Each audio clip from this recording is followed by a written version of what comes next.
women have to express aggression somehow unless you're willing to say that they're not aggressive. They tend not to do it physically, not to the degree men do, so they use other channels. And what other channels are there other than physical aggression if you're going to be aggressive? Well, you go after people verbally. You go after them with innuendo and gossip and reputation destruction. And that's how it works. And just to be clear, that you think that's predominantly a female modus operandi? It isn't that I think that. It's that the clinical literature indicates that.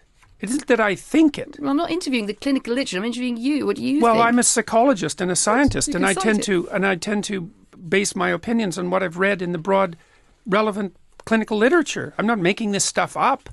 Women are much more likely to try to commit suicide. And men are much more likely to kill themselves. And the reason for that is that men use lethal force and women don't. Now that's a big difference.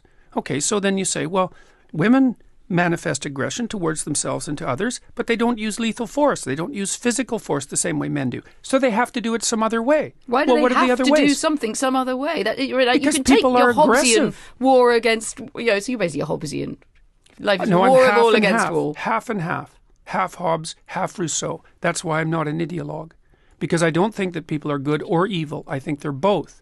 I don't think that culture is security or tyranny. I think it's both. And I don't think that nature is benevolence or catastrophe. I think it's both. And that's why I'm not an ideologue.